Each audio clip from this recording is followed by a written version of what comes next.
दोस्तों, डायबिटीज आज के समय में एक कॉमन सी बीमारी है। हर उम्र के लोग डायबिटीज की समस्या से जूझ रहे हैं।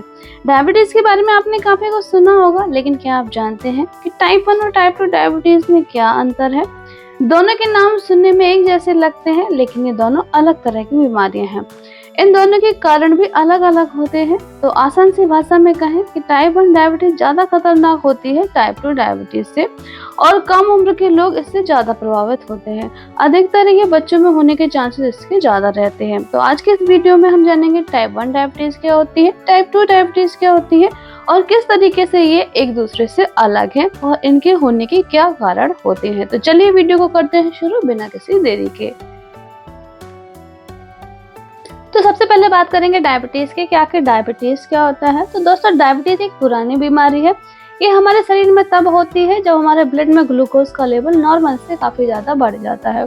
दोस्तों, हमारे शरीर की हर एक सेल्स को एनर्जी बनाने के लिए ग्लूकोज की आवश्यकता होती है और यह हमें भोजन से प्राप्त होता है। लेकिन हमारे शरीर की सेल्स तक जाने के लिए ग्लूकोज को इंसुलिन की आवश्यकता होती है। तो इंसुलिन हमारे शरीर में पेट के पास एक ग्रंथि होती है पैनक्रियास, उसकी बीटा सेल्स बनाती है। लेकिन किसी कारणवश ये बीटा सेल्स इंसुलिन को बनाना बंद कर दें, या फिर इंसुलिन बन तो रहा है लेकिन वो ठीक से काम नहीं कर रहा है, क्योंकि हमारे सेल्स ने इंसुलिन के अगेंस्ट रेजिस्टेंस डेवलप कर लिया है। तो इन दोनों ही केस में ग्लूकोज हमारे ब्लड में ही बिल्डअप होता रहेगा, हमारी बॉडी के सेल्स तक नहीं पहुंचेगा, जिस वजह से हमारे ब्लड में ग्लूकोज का लेवल बढ़ जाएगा। तो इसे हम डायबिटीज कहते हैं।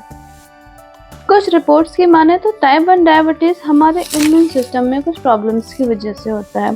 दोस्तों, हमारी बॉडी का इम्यून सिस्टम हमारे शरीर को बाहर से आने वाले वायरस और बैक्टीरिया से बचाता है। लेकिन जब ऑटोइम्यून रिएक्शंस हमारी बॉडी के ही हेल्दी सेल्स यानी स्वस्थ कोशिकाओं पर अटैक करना शुरू कर देते हैं, तो हमें ये बीमारी हो जाती है। दरअसल हमारी बॉडी में लेफ्ट साइड पेट के पास एक ग्रंथि होती है जिसे हम पैनक्रियास बोलते हैं। तो पैनक्रियास की जो बीटा सेल्स होती हैं वो इंसुलिन का प्रोडक्शन करती हैं। लेकिन जब हमारा immune system in beta cells को मारने लगता है, तो हमारे शरीर में इंसुलिन बनना बंद हो जाता है, जिसकी वजह से ग्लूकोज हमारे सेल्स तक नहीं पहुंचता और हमारे ब्लड में ही रह जाता है। तो जब भी हम ब्लड टेस्ट करवाते हैं तो ग्लूकोज का लेवल बढ़ा हुआ आता है। दोस्तों, इंसुलिन एक हार्मोन होता है, इसका काम होता है ग्लूकोज को हमारी हर एक सेल्स तक ले जाना। तो जब शरीर में इंसुलिन ही नहीं होगा तो ग्लूकोज हमारे सेल्स तक नहीं पहुंचेगा और हमारे ब्लड में ही रह जाएगा। तो इसे हम टाइप 1 डायबिटीज कहते हैं। लक्षणों की बात करें तो ऐसे लोग जिन्हें टाइप 1 डायबिटीज है, उन्हें बार बार पेशाब आने की समस्या हो सकती है, क्योंकि हमारे शरीर में ग्लूकोज का स्तर बहुत ज़्यादा बढ़ा हुआ है। तो हमारा शरीर इसे पेशाब के माध्यम से बाहर निकालने की कोशिश करता है। क्योंकि बार बार पेशाब आती है, इसलिए शरीर में पानी की कमी होती है, इसलिए हमें प्यास बहुत लगती है। हमारी कोशिकाओं के अंदर ग्लूकोज न जाने की वजह से हमारा शरीर एनर्जी के लिए हमारे फैट को ही जलाना शुरू कर देता है, तो इसलिए हमें भूख बहुत लगती है। और भी लक्षण हैं, जैसे कि हमारा वजन कम होने लगता है, हमारे शरीर में एनर्जी न मिल पाने की वजह से थकान रहती है, धुंधला दिखाई देता है, जी मिचलाता है, उल्टी आने लगती है और सांस लेने में तकलीफ होना, ये सारे लक्षण देखने को मिलते हैं। अब समझते हैं टाइप 2 डायबिटीज को। तो दोस्तों, टाइप 2 डायबिटीज में इंसुलिन बनता तो है, लेकिन वो ठीक से काम नहीं करता। इसे इंसुलिन रेजिस्टेंस भी कहा जाता है, क्योंकि हमारे शरीर में इंसुलिन बन तो रहा है, लेकिन हमारी कोशिकाएं इसके अगेंस्ट रेजिस्टेंस डेवलप कर लेती हैं, जिससे इंसुलिन हमारे सेल्स के अंदर एंटर नहीं कर पाता है। और जैसा कि हम जानते हैं कि हमारे ब्लड में जो ग्लूकोज होता है वो सेल्स के अंदर इंसुलिन ही ले जाता है, और क्योंकि हमारे सेल्स ने इंसुलिन के अगेंस्ट रेजिस्टेंस डेवलप कर रखा है, इसलिए ग्लूकोज हमारे ब्लड में ही रह जाता है, सेल्स तक पहुंचता ही नहीं है। तो देखा जाए तो टाइप 1 डायबिटीज इंसुलिन ना बनने की वजह से होता है, और टाइप 2 डायबिटीज इंसुलिन रेजिस्टेंस की वजह से होता है।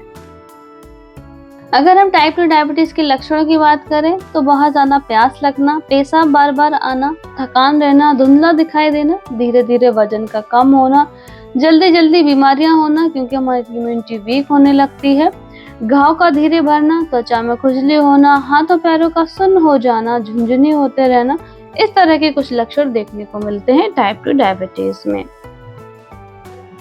टाइप 1 डायबिटीज ज्यादातर बच्चों को प्रभावित करती है, लेकिन ये आनुवांशिक भी हो सकती है। मतलब अगर हमारे घर में किसी को डायबिटीज है तो ये हमें भी होने के चांसेस रहते हैं। और कुछ हमारे एनवायरमेंटल फैक्टर भी रहते हैं जिससे टाइप 1 डायबिटीज हो सकता है। टाइप 2 डायबिटीज अक्सर हमारे लाइफस्टाइल बेस्ड होती है, जैसे हम फास्ट फूड ज़्यादा ले रहे हैं या फिर हमारी फिजिकल एक्टिविटीज़ कम है या फिर हमारा वजन बहुत ज़्यादा बढ़ा हुआ है, तो इस वजह से हमें टाइप 2 डायबिटीज होने का खतरा बना रहता है। अगर हम टाइप 1 और टाइप 2 डायबिटीज में डिफरेंस की बात करें तो टाइप 1 डायबिटीज एक ऑटोइम्यून रोग है जिसमें पैनक्रियाज की जो बीटा सेल्स होती हैं वो इंसुलिन को बना नहीं पाती हैं, तो ये इंसुलिन की कमी से होता है। और टाइप 2 डायबिटीज में इंसुलिन बन तो रहा होता है लेकिन हमारा शरीर इंसुलिन का सही से उपयोग नहीं कर पा रहा है, जिसकी वजह से ग्लूकोज हमारे सेल्स तक नहीं पहुंच रहा है। अगर हम ट्रीटमेंट की बात करें तो टाइप 1 डायबिटीज़ में हमें इंसुलिन थेरेपी लेनी पड़ती है, यानी इंसुलिन के इंजेक्शन लेने पड़ते हैं। और टाइप 2 डायबिटीज़ में हमें अपने लाइफस्टाइल को चेंज करना पड़ता है, तभी हम डायबिटीज़ को कंट्रोल कर सकते हैं। दोस्तों, अगर हमें डायबिटीज़ है, चाहे वो टाइप 1 हो या फिर टाइप 2 हो, उसे कंट्रोल करना बहुत ज़रूरी है, क्योंकि अगर हमारे शरीर में, अगर हमारे खून में काफ़ी लंबे समय तक ग्लूकोज का लेवल बढ़ा रहेगा तो इससे हमें बहुत सारी बीमारियां हो सकती हैं, जैसे दिल की बीमारी हो सकती है, हमें हार्ट अटैक, स्ट्रोक के चांसेस रहते हैं, हमें किडनी की समस्या हो सकती है, हमें कम दिखाई दे सकता है, हमारी आंखों में दिक्कत हो सकती है, नर्वस सिस्टम में दिक्कत हो सकती है, और भी सारी समस्याएं हैं जो हमें हो सकती हैं अगर हमारे ब्लड में कंटिन्यूअसली ग्लूकोज का लेवल बढ़ा हुआ हो तो। दोस्तों, अगर आपको वीडियो इन्फॉर्मेटिव लगा हो तो वीडियो को लाइक और चैनल को सब्सक्राइब जरूर करें।